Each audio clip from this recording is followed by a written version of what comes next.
Hey everyone, Chris here from MedPrep to Go, and I wanted to ask you to please follow us on social. There may be links in the show notes, or you can find us at MedPrep to Go on Facebook, Instagram, LinkedIn, and now YouTube. We'd greatly appreciate it as we try to spread the word about MedPrep to Go and keep medical education accessible and affordable. Good morning, everybody, and welcome to Beyond Sports. It is me, Hannah Stanley, here with you as I am every weekend for years and years now. And this is one of my greatest pleasures is I get to meet wonderful people and talk to wonderful people and learn about really cool things. One of the things I've been able to do for coming up on a year and a half now is get to host Dr. Raj Dasgupta the first weekend of every month. So this being May, we get to welcome Dr. Raj. And what I have been interested in for somewhat selfish reasons, because it's one of those times of year where everybody's sniffling, sneezing, coughing, but then you wonder, your kids come home from school and they're coughing and it's a little bit different. And you wonder, what pray tell, at what point do I say this is a problem and we need to go to the doctor? So I went to the doctor. I've got Dr. Raj. Welcome back, Dr. Raj. Hello. And it's May. I'm super fired up for specifically one day in May. I'm excited for May the 4th. You know why? I know what. That is Star Wars Day. One show without. I'm going to throw it out there. May the 4th be with you, everyone. May the 4th be with you, and also with you, for those of us who are raised Catholic. Yes, it is. It's Monday. Monday is May the 4th, so we get to all celebrate, and there's a lot of. The new movie is coming out. We don't need to talk about Star Wars. We talk about Star Wars. We need to talk about coughing. But let me put my lightsaber away for right now, okay? Hang on. Unless your lightsaber fixes the chronic cough that many people deal with. But you know how my brain works. I think you do, because we've done this enough, where I have a question and then I think about the question and then it just explodes into like 20 questions. And that's when Dr. Raj gets involved, because I start spiraling. And before I go on the internet, because the internet is not your doctor, people. So that is why instead of going to Dr. Google, I go to Dr. Raj and I go, what about this? Oh, nice. For 1 second, I thought you were going to hack my name up and say, not Dr. Google, but Dr. Gupta. And I'm like, what, dude? but let me just say this. You could categorize cough in so many different ways, but I think the easiest way to do it for my patients and this podcast is always going to be things that are acute and things that are chronic. You know what I mean? Mm-hmm. And if you want to be kind of a stickler, there is that little part in the middle called subacute. And what puts you in any one of these categories is how long has the cough been? And of course, today I really want to focus more on the chronic side of things, because I think a lot of people could relate to it.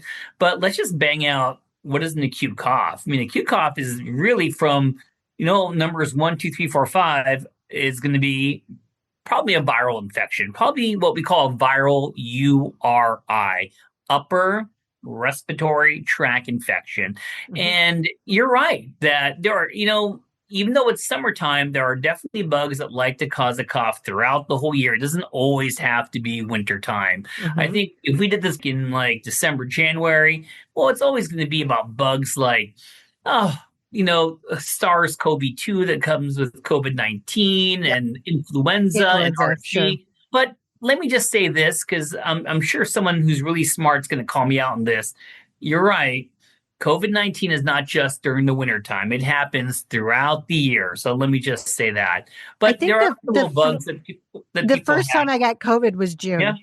There you go. So I was like, back on that. Yay. Yeah. But then there's all these other ones, rhinovirus, generic coronavirus. Oh, my Lord. So that's going to be one of the most common things, just getting that viral, what's it called, upper respiratory tract infection. And you'll be amazed how long that cough just lingers and lingers, Mm-hmm. So that's all going to be the acute stuff. Now, when it gets too long, I would say that's in that middle portion called subacute. And what's going to be a little too long, just kind of in between that kind of 6 to 8 weeks. You know what I mean? Yeah. Okay. Yes. And there's going to be this one bacteria. I'm just going to throw it out there, and maybe I'm getting a little medical, but have you ever heard of something called the whooping cough? Pertussis. Yes. Look at you, Miss Medical, throwing out a Bordetella pertussis. How Well, do you know because about pertussis? So I will go a little bit nerdy. If you're getting the vaccine, right? Your kids get their vaccines. It's the DPT, diphtheria, pertussis, and tuberculosis, right? Or tetanus. Whoa, girlfriend. Tetanus. You were Tetanus. I was almost going to hug you. Okay. But yeah, it's not tuberculosis. Tetanus. You said tuberculosis. I said tuberculosis, but Yes. also a cough with the tuberculosis. I've seen that opera.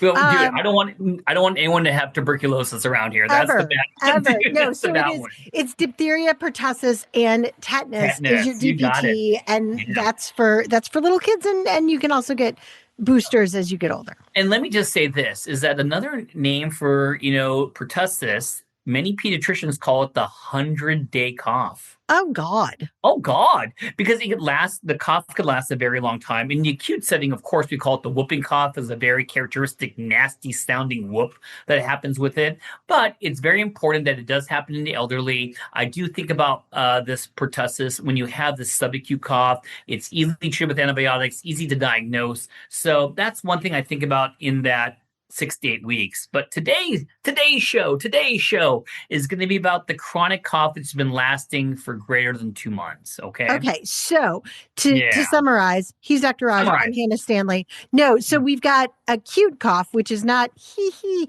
cough. It's like it lasts for less than 6 weeks. Like 6 weeks. Yeah, okay. Yeah. Which And is still a long time when you feel jerky, Yeah. like feel blah. And when you get a viral URI, you got it because you feel yucky in the beginning, you got some fever, some body aches. But what is the last thing to always kind of leave as far as symptoms? It's the cough. You know what I'm saying? Cough. Right. Of Okay. course. So then there's that mid-range, and that's going to be 6 weeks to, we'll say, 100 days. Thanks, whooping cough. Yeah. Mm-hmm. And then we're talking chronic, where it just doesn't go away. Does a chronic cough potentially ever go away, or a chronic is chronic and you always have it? Well, chronic, my job is to do a search and find out why you got it to begin with. So Okay. So let me give you kind of my algorithm in my mind, and we'll focus on a couple things. So first off, before I do a workup for a chronic cough, I make sure that my patient is not smoking. That includes vaping, because that's going to be the most. Why would I want to do a whole workup while he's looking at me smoking a cigarette? I'm like, I think you solved the problem. Yeah. Because that was one of, I have written down on my notes, smoker's cough, ?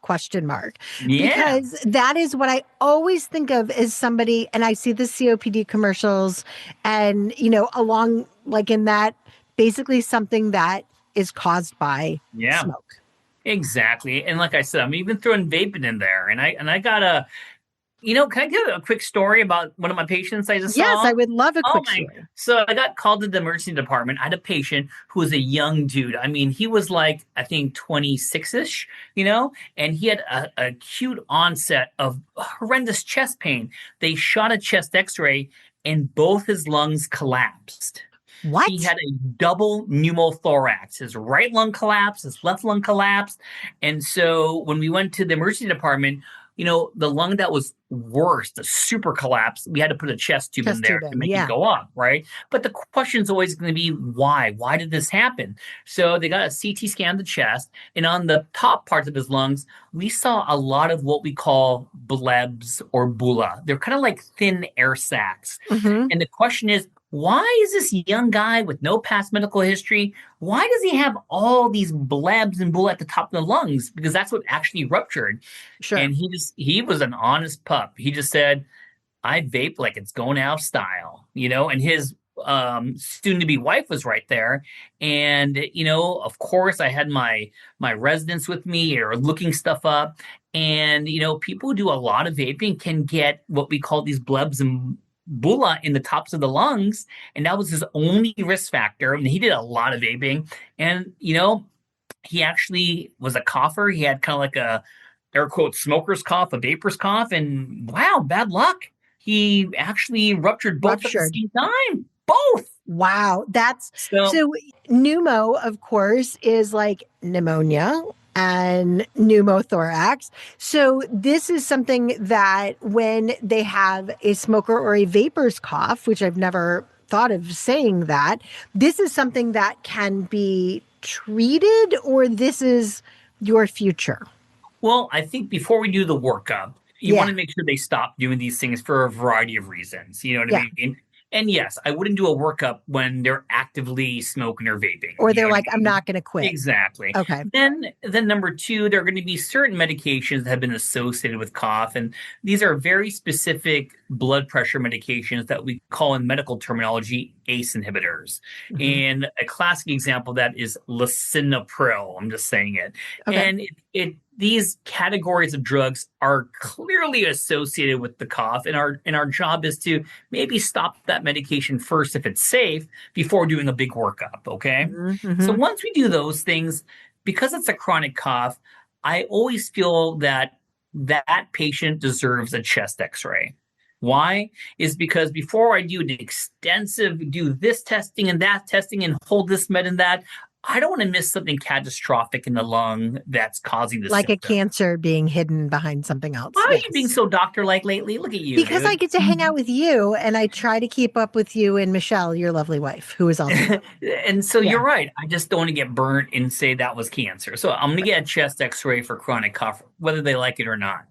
And assuming that's going to be negative, the three most common causes of chronic cough are, number one, heartburn.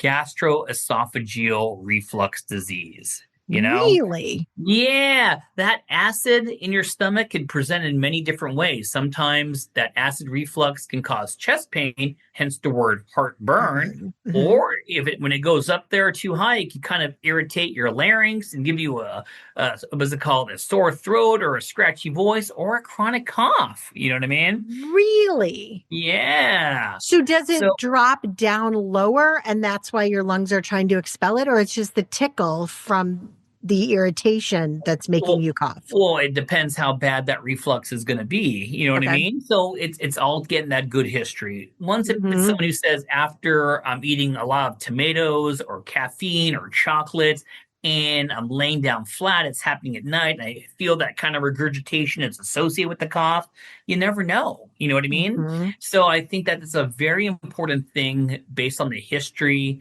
to evaluate, to treat, to diagnose appropriately. So we'll get back to that one. That's number one. Okay. Number two, you definitely got to think of what they call, I'm going to use the olden terminology for it, post-nasal drip syndrome. I know. And, it's going to be someone who has a history of allergies, someone who tells you feel that running sensation on the back, going down the back of your mouth and the back of your throat. So think about that. And that's something that could be definitely treatable, and you can find out why you're having these post-nasal drips and address it. Mm-hmm. And the third thing I want to mention is going to be what we call kind of like a cough variant asthma.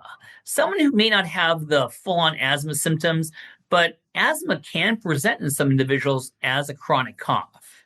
So, that obviously is really super in my wheelhouse because I'm the pulmonologist. Mm-hmm. And there are people that will have that cough only kind of variant, but maybe eventually in some cases it may turn out just to be asthma, you know what I mean? And it will definitely affect their daily life. So it's something we could definitely easily evaluate and definitely put the right treatment to it. Okay. So we're going to come back to heartburn. You said that. I'm very interested. The first question is so silly, but you said the old-timey word for it is post-nasal drip. What is the new-timey word for it? Oh my God. They have always new words to call it. Now you're really putting me on the spot. You know what I mean? That's my job. They have new little syndromes, but I think keep it simple. Okay. It's really just that mucus kind of running down the back of your nose. But whenever I go to we're done recording, I'll come to mind and I'll just tell you what it is, dude. Okay, that's I'll call you on your cell phone and I'll tell you. add it back in. That's completely okay. So asthma, coughing was always a symptom of my son's. Yeah. And so I would know, but it was also when I was noticing it would become more, I would say more chronic, but it was more extended. It was like not productive, but it was more common, right? More constant. That was when it was like ticking into pneumonia. He would have a cough, and it was like his lungs were trying to clear it. Yep. So that would still not be considered chronic. That would still be considered acute because of the timing. Yeah. So these patients who are coming in for the chronic cough eval, they don't know they have asthma. If they knew they had Right. asthma, we'll just treat the asthma You because would it hope carries that the they would be diagnosis. And taking these are their people proper who are steps. like, why am I coughing so much? Maybe they'll give me buzzwords like it happens a lot at night times where asthma kind of flares up. Or they'll say something like, you know what I mean? Maybe I just notice it in cold air in the morning when I go out on my walk. You know what I mean? Constriction, sure. Yeah. So I'm looking for buzzwords, or sometimes they don't have anything. So if I want to work up kind of like a cough bearing asthma, it really starts off with a good history, a physical examination, and a simple breathing test we call spirometry. So spirometry can be done at the bedside, done in an outpatient setting. A spirometer is about the size of my cell phone, and you take a deep breath in, blast it out. And what do? We measure the flow of air blowing out because asthma's an obstructive lung disease. It's the air getting obstructive on the way out. And not only do I want to measure spirometry and measure the flow, I actually want to do what's called a bronchodilator test. So they do the spirometry once, then I make them take a puff of a medication that dilates their airways, a medication such as albuterol, and I do the spirometry again. So a lot of people who have asthma have a airway that's hyper responsive. So when I give this little inhaled bronchodilator, all of a sudden their values improve immensely. Quickly. So, okay. Yeah, just really initially you could blow out maybe, 80% of your lung volume. Next thing you know, you can bring out like 95% of it. So okay, the flow is going to be really improved. So I feel that if in the right setting, that's one of the things that can be evaluated. Think about cough bearing asthma, get a good history. What are their allergies? What are their pets? All these things put together, and it can be addressed. Okay. So that's an asthma, which could be triggered by allergies, but could just Could be what they were born with. It just presents that way. Exactly. Right. Exactly. Right. Or it could be exacerbated by allergies. Of course. My sons were. Yeah. Yeah. If they're like on top of all these things, they're like, hey, I have eczema. Hey, I got also rhinitis. You know what I mean? Hey, I own Fluffy the cat. You know what I mean? If they're giving me more things, I'm like, okay. Yeah. And there's definitely some blood work that can help me with this. But yes, the whole point about this is that they may not have the obvious symptoms to call it asthma in general. They just may have this cough variant form of it. You know what I mean? Yep. Okay.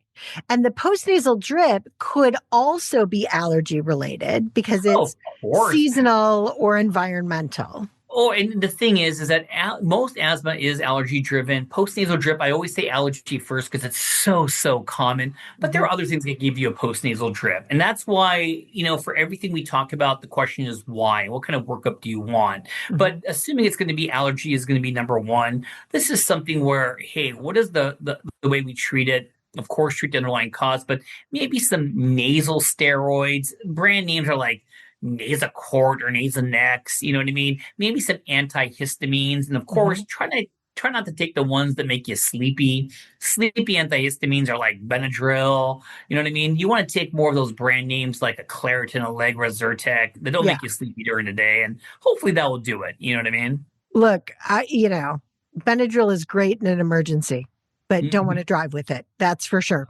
So do we want to talk about treatments because you just started, or do we want to touch on heartburn first and then we double back to treatments? Oh, nice. Well, we can finish off treatments for both asthma and allergies first, Okay. So, if you have that cough-bearing asthma, the key thing to do, and this has been a little change in asthma therapy, is that we use what's called SMART therapy, SMART.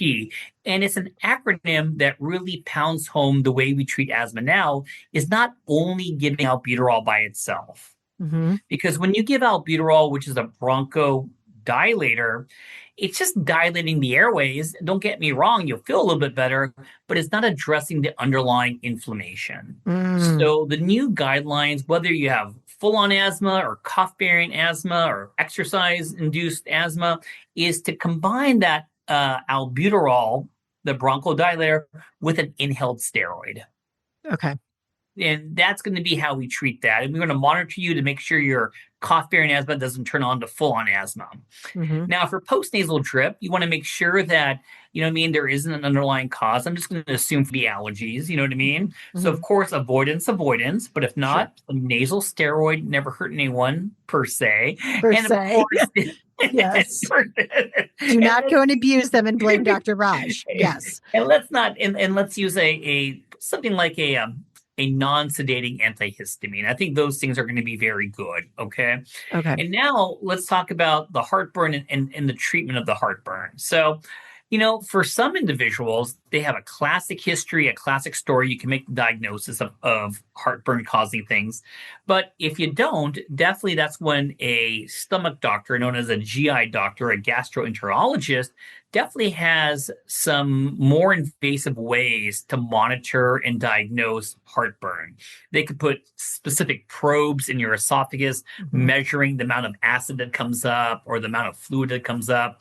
So it depends how far you want to push the envelope to make the diagnosis. Most of us will make the diagnosis based on some lifestyle modifications and empiric therapy with certain medications. And probably the medication we'll probably give you is something what we refer to in the medical terminology as a PPI, a proton pump inhibitor. Brand names of that would be like a Prilosec, a Nexium, a Prevacid, a Protonix. I think I named a lot of them. And that's 4. So yeah. And these medications need to be taken a very specific way. You know what I mean? And they are big suppressants of the production of acid in your stomach. Of course, they have side effects. You don't want to be on anything long-term. You want to talk to your doctor. But if you have a classic story and you respond to these medications, your cough gets better, then that's awesome. And when we talk about the big 3 for chronic cough, sometimes it's not just one individual thing. It could be a little bit of everything. You know what I mean? Right. So just to throw that out there. We love that. We love a cocktail of reasons. So you go, well, what if it's this? And then you treat that and you're like, but it's still not gone. So when you do, so now we're flash forwarding. We've gone through, we've gone to the GI doctor. We've talked to them about the heartburn. We've gotten on some meds. We've made sure that our allergies are as in check as they can be. Our asthma was either not diagnosed, we don't have it, or it's also in check, right? We're being very proactive. And yet there persists a cough. Now what do we do? I love this. So I'm going to talk about my mom. I love her to death. Yes. So my mom had a chronic cough and, it was a big puzzlement of what's causing it. And I did the same algorithm I talk about here in the show. So, what doctor I'm going to give a big shout out to is the otolaryngologist, the ENT doctor. Yes. So I brought it to an ENT doctor, not just any doctor. It's the one that did my vocal cord surgery when I had a nodule in my vocal cords, and she is just amazing. So we brought my mom there, and I told her about the cough when I did and the workup. She's like, that's a great workup. Let me just, take a little scope, and they put it in her nose to see what was going on. And we noticed that my mom was having kind of mucus, dripping on the back of her mouth, which we call the posterior pharynx, tickling her vocal cords. So what is this mucus? I mean, it's more than just a postnasal drip. With everything put together, it almost felt like she had like a sinusitis of some kind. Oh. So the doctor ordered a CT scan of the sinuses, and lo and behold, they were positive for having her sinuses seem that they had mucus in there and an infection in there. So the treatment was going to be giving some antibiotics for a little longer course. Then I gave my mom some steroids, and she had to do a nasal rinse. Oh, golly. About that. So, so we had to do that. I never done one. We went to like CVS. We bought a nasal rinse. I had to demonstrate it to her. I did it myself. So did you use the neti pod, or did you get the machine that like does it for you? Oh, that's so funny. You went hardcore and got the machine. No, so you're talking about the Navage. No, I didn't get the machine. I think I got the Vicks one. So for those who didn't do a a nasal rinse before. So the one I got, you have to literally, it's a bottle, and I would say it fills up around 12 ounces, like a can of Coke or something. And you got to put distilled water in there. You just can't put like tap water. You're going to get an infection or something like Yes. that. So it's got to Yes. be distilled water. And they give you like a little mix in there. I think it was some salt. You know what I Yeah. mean? It's just, you make So a saline, right? yeah, so you shake it up, then you put it in one nostril and you squeeze it, and it shoots up one side of your nose and it goes out the other. And it's, So you know, wacky. yeah, and initially it feels kind of nutty and your ears get all full. It's like, am I waterboarding myself? Like, what am I doing? It's terrible.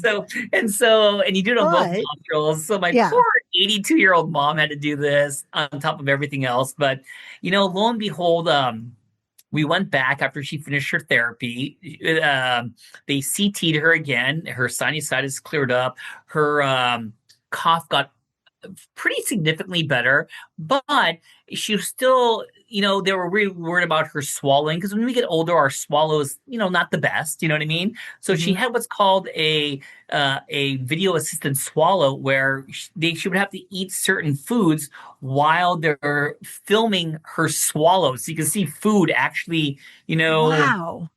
being, going to the back of her mouth and swallowing down. It's pretty cool. They do it with a radiologist and a nutritionist dietitian. So they kind of found out through this that her vocal cords, though good, were not per se closing as tight as they could, And so my question is, what do we do about it? Yeah. And so nowadays they actually have a shot that you give right in the, right through the neck to the vocal cords, right in the office, to actually make the vocal cords a little more plumper. They inject a little collagen there, and it really helped her out. Oh, it's like Botox, but different. But it's not Botox. Yeah, it's the filler. They put in filler. I don't know what that's it's called. kind of like a filler. I guess so. I guess I'll give you that, but it's some collagen. But the reason why I brought this up is because you don't know what's out there. And I think you're right. You nailed it. After the big three, everyone still has chronic cough despite doing the usual, And I think the thing I wanted to bring this up is because I see many patients where, after the big three, they get sent to me because whether their healthcare provider tells them it's all in your mind, it's psychogenic, you know what I mean? Mm-hmm. But the chronic cough is a serious thing. The reason why I worked up my mom and I felt bad, I wanted to bring her to all these places because, when a cough prevents you from going to church or from going to a store or for talking to other people and you're self-conscious about it, it's not good. And it needs to be addressed. I don't want people to be let the cough just not work it up, rule your life and change your life, especially in your elder years. Okay, we have less than 2 minutes left. And what I want to address is the fact that so many people are going to went to the doctor, said it's something that, it's just going to be around, or it might be this and this and this. And they go to the aisle with the syrups. What are we telling them? Right? Because who doesn't have some sort of cough, some Robitussin in their cabinet, and what's the use, and is there value to it, and when should we avoid it? Yeah. So I would always 90 seconds. Always let your healthcare provider know what you're taking, right? There are two main categories. There are antitussives, which prevent you from coughing, and then there are ones that expectorant. They make you bring it out. And maybe your doctor will help you tell you which one it is. Taking a cough syrup of any kind is just putting a bandage on something. You're not addressing the underlying cough. It's not going to help your heartburn, your asthma, your post-nasal drip, your chronic sinusitis. So the answer is always come down to the root cause. Always to the root cause. And you're going to find that by going to your healthcare professional, be that the urgent care because you can't stand it anymore and you just need to be seen, or your actual general practitioner or specialist like my friend Dr. Raj Dasgupta, who joins us every month. This has been our conversation about chronic cough. If you have missed much of it, you can go to Dr. Raj's podcast because he's going to have this podcast on his, you can download it where finer podcasts are downloaded. And one last thing, it's May. One last Star Wars quote: "Do or do not. There is no try." It is Beyond Sports. I'm Hannah Stanley. He's Dr. Raj Das Gupta. And I will talk to you next week, but he and I will talk to you next month. Thanks so much for listening. We'll talk to you next week.